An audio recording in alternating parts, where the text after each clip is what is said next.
Students welcome to this lecture जिसमें हम variable capacitor के बारे में पढ़ेंगे कि ये क्या होता है। जैसे कि नाम में हम देख रहे हैं कि वेरिएबल से मुराद कोई भी चीज़ हम लोग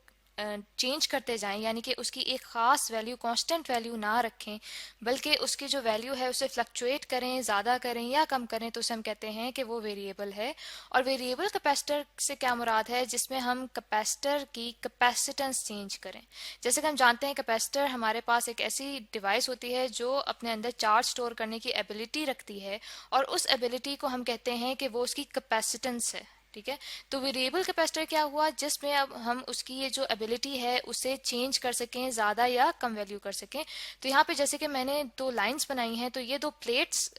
मैंने शो की हैं एक कैपेसिटर की, यानी कि मैंने एक कैपेसिटर लिया है जो कि पैरेलल प्लेट कैपेसिटर है और इसे बैटरी से ज्वाइन किया है। तो बैटरी हमारे पास करेगी क्या कि वो प्लेट नंबर 1 अगर मैं एक प्लेट को डिनोट कर दूं और प्लेट नंबर 2 डिनोट कर दूं, तो वो क्या काम करेगी कि एक प्लेट से दूसरी प्लेट की तरफ चार्जेस लेके आएगी। यानी कि अगर प्लेट नंबर 1 से वो इलेक्ट्रॉन्स को मूव कराती है प्लेट नंबर 2 पे, तो हमारे पास प्लेट नंबर 1 पे पॉजिटिव चार्ज आ जाएगा।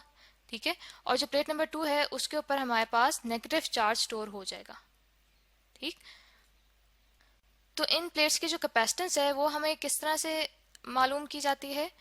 कि capacitance C equals to epsilon naught epsilon r multiplied by area divided by d. यहाँ पे जो एप्सिलॉन नॉट है वो परमिटिविटी ऑफ फ्री स्पेस है, यानी कि ये कांस्टेंट हमें ये बताता है कि किसी भी जगह पे फ्री स्पेस में कोई चार्ज रखा हुआ हो तो उसका जो असर है वो कहाँ तक महसूस किया जा सकता है। और एप्सिलॉन आर जो है ये वो परमिटिविटी है कि जब हम लोगों ने मीडियम रखा हुआ हो और इस मीडियम के अंदर किसी चार्ज को रखा जाए तो उस चार्ज का असर कहाँ तक महसूस किया जा सकेगा। जो ए है वो हमें शो कर रहा है कि वो एरिया है इन दोनों प्लेट्स का, और डी जो है वो इन दोनों प्लेट्स के दरम्यान में डिस्टेंस है, यानी कि ये दोनों प्लेट्स एक दूसरे से कितनी दूर पड़ी हुई हैं। तो अब देखिए इस फॉर्मूले से हमें ये पता चल रहा है कि कैपेसिटेंस जो है यानी कि एबिलिटी जो है कैपेसिटर की वो बढ़ेगी अगर हम इन प्लेट्स का एरिया बढ़ाएंगे। ठीक है, अब मैं मिसाल के तौर पे ले लेती हूँ कि ये जो दोनों प्लेट्स हैं मेरे पास ये सर्कुलर हैं। ठीक है, सर्कुलर प्लेट्स में ले लेती हूँ एग्जाम्पल के तौर पे। तो एक सर्कल का हमारे पास एरिया कैसे आता है, एक सर्कल का एरिया हमारे पास होता है पाई आर स्क्वायर, यानी कि इन दोनों प्लेट्स का जो रेडियस है अगर वो मैं इंक्रीज करूंगी तो मेरे पास कैपेसिटेंस इंक्रीज होगी। सही, तो मेरे पास एक तरीका हो सकता है कि जो रेडियस है मैं बढ़ाती जाऊं, यानी कि इन प्लेट्स को बहुत ज़्यादा हम बड़ा करते जाएं। ठीक है, लेकिन उससे ज़्यादा बेहतर आइडिया ये है कि अगर हम बहुत ज़्यादा प्लेट्स रख लें तो तब ये तो एरिया बढ़ सकता है ना। ठीक है, जैसे फॉर एग्जांपल अगर मैंने 2 के बजाय यहाँ पे 4 प्लेट्स रख दी हैं इकट्ठे। ठीक है, जैसे यहाँ पे सर्कुलर जो प्लेट्स हैं मैं बना रही हूँ, ये 4 प्लेट्स मैंने रखी हैं। ठीक है, और इनमें से 2 प्लेट्स को मैंने ज्वाइन किया हुआ है बैटरी के पॉजिटिव टर्मिनल से। ठीक है, और जो बाकी 2 प्लेट्स हैं उनको मैंने ज्वाइन किया हुआ है बैटरी के नेगेटिव टर्मिनल से। तो देखिए मेरे पास 4 प्लेट्स हैं, यानी कि मैं कह सकती हूँ number of plates n equal है 4 के। तो मेरे पास नंबर ऑफ कैपेसिटर्स कितना बन जाएगा, n-1, यानी कि मेरे पास 3 कैपेसिटर्स बन जाएंगे। कैसे कि पहली 2 प्लेट्स की वजह से मेरे पास बन जाएगा एक कैपेसिटर, फिर इन 2 की वजह से बन जाएगा सेकेंड वन, और फिर लास्ट जो मेरे पास प्लेट्स हैं उनकी वजह से बन जाएगा मेरे पास थर्ड वन। ठीक है, यानी कि 1 2 3 कैपेसिटर्स, और इन तीनों कैपेसिटर्स की जो कैपेसिटेंस है वो मिलके हमारे पास ज्यादा कैपेसिटेंस बना देगी। दैट मीन्स कि जो हमारा वो आइडिया था कि हम रेडियस बढ़ा दें, उससे ज्यादा बेहतर ये हो गया कि एक ही साइज की जो प्लेट्स हैं उनको ज्यादा कर लें, हम उनकी तादाद ज्यादा कर लें, तो हमारे पास कैपेसिटेंस बढ़ जाएगी। इसका मतलब ये है कि देखिए हमारे पास सिंगल प्लेट्स का जो कैपेसिटर था उसके बजाय हमने ज़्यादा प्लेट्स कर ली, यानी कि हमने बना लिया मल्टी प्लेट कैपेसिटर। ठीक है, इसे कहते हैं कि मल्टी प्लेट कैपेसिटर। अब ये देखें अब क्या हुआ था कि अगर मैं ये मिसाल ले लूं कि जब हम लोगों के पास सिंपल 2 प्लेट्स का कैपेसिटर था, उस वक्त हमारे पास जो कैपेसिटेंस आ रही थी वो हमारे पास थी फॉर एग्जांपल 1 फैरेड। ठीक, 1 फैरेड थी।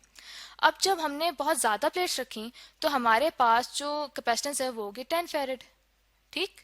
यानी कि दोनों कंडीशंस हमारे पास आ गई, एक बिल्कुल मिनिमम हमारे पास कैपेसिटेंस आ गई 1 फैरेड की, और एक बहुत ज़्यादा कैपेसिटेंस है 10 फैरेड की। लेकिन ये भी हो सकता है कि देखें अगर मैं ये चाहूँ कि कैपेसिटेंस मेरे पास चेंज हो,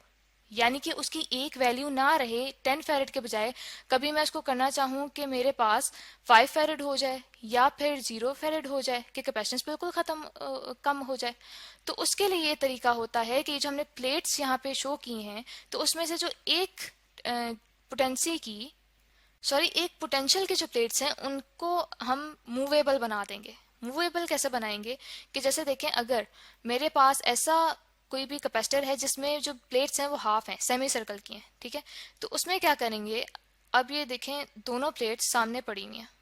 ठीक है, अब उनमें से एक मूवेबल है, यानी कि एक को मैं कह देती हूँ ये प्लेट नंबर 1 है और प्लेट नंबर 2 है, ठीक है, उनमें क्या करेंगे कि अगर मैं प्लेट नंबर 2 को कह दूं कि ये मूवेबल है, ठीक है, प्लेट नंबर 2 मेरे पास मूवेबल है, तो उसे मैं जैसे जैसे मूव करवाऊंगी, तो फर्स्ट वन को अगर मैं येलो से यहाँ पे शो कर रही हूँ, तो देखिए मूव करते करते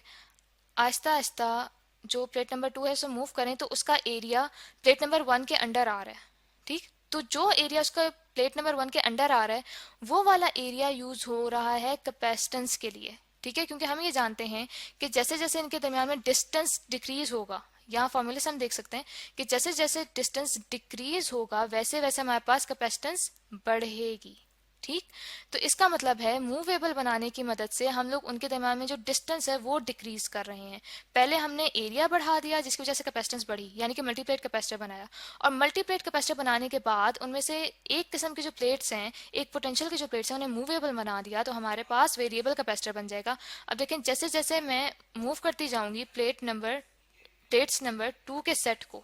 ठीक है, तो वैसे वैसे मेरे पास यहाँ पे बढ़ती जा रही है कैपेसिटेंस कैपेसिटर की, ठीक है, ये देखें उसके अंदर यहाँ पे हाफ आ गया, तो ये जो हाफ है ये इस पोर्शन की वजह से मेरे पास डिस्टेंस जो है इनके दरमियान डिक्रीज हो गया, और आखिर में अगर मैं इसे बहुत ज़्यादा मूव करूं तो मेरे पास किस तरह से शक्ल आ रही है कि दोनों एक दूसरे के नीचे ओवरलैप करें, तो यहाँ इस पोजीशन में मेरे पास मैक्सिमम कैपेसिटेंस आ जाएगी, ठीक है, जैसे कि मैंने एग्जांपल ली थी कि अगर मैं 10 फेरेड इनकी मदद से ले रही हूँ तो मेरे पास इस पोजीशन में बिल्कुल 10 फेरेड मैक्सिमम यहाँ पे कैपेसिटेंस आ जाएगी। तो यहाँ पे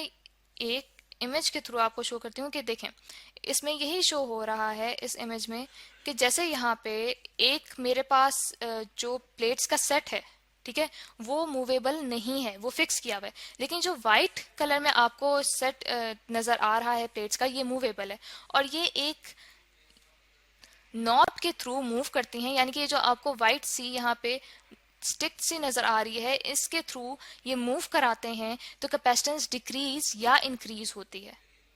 तो इन वेरिएबल कैपेसिटर्स के अंदर जो ये हमारे पास प्लेट्स होती हैं इनको या तो बनाया जाता है एल्यूमिनियम से या फिर बनाया जाता है ब्रास से, ठीक है, और इनके दरमियान में जो मीडियम यूज किया जाता है वो एयर के थ्रू ही सेपरेटेड होती हैं, यानी कि इसके अंदर जैसे कि मैंने आपको बताया कि जो सेट नंबर 1 होता है, ठीक है, फॉर एग्जांपल हम कह देते हैं कि जो प्लेट्स का एक सेट है वो सेट नंबर 1 है, तो वो होगा हमारे पास फिक्स, ठीक है, और सेट नंबर 2 जो है प्लेट्स का वो हमारे पास होगा मूवेबल, ठीक है, यानी कि वो रोटेट करेगा with the help of a knob, ठीक है, एक हमारे पास स्टिक होती है उसको मूव मतलब कि रोटेट करते हुए हम इसकी जो कैपेसिटेंस है उसको चेंज करेंगे। क्योंकि हमारे पास जो ये दोनों प्लेट्स हैं ये जितना एक दूसरे के साथ करीब आती जाएंगी वैसे वैसे कैपेसिटेंस इस कैपेसिटर की बढ़ती जाएगी। तो आई होप स्टूडेंट्स कि आपको ये लेक्चर समझ आ गया होगा कि वेरिएबल कैपेसिटर्स किस तरह बनते हैं और उनकी कैपेसिटेंस जो है कैसे इंक्रीज और डिक्रीज की जा सकती है।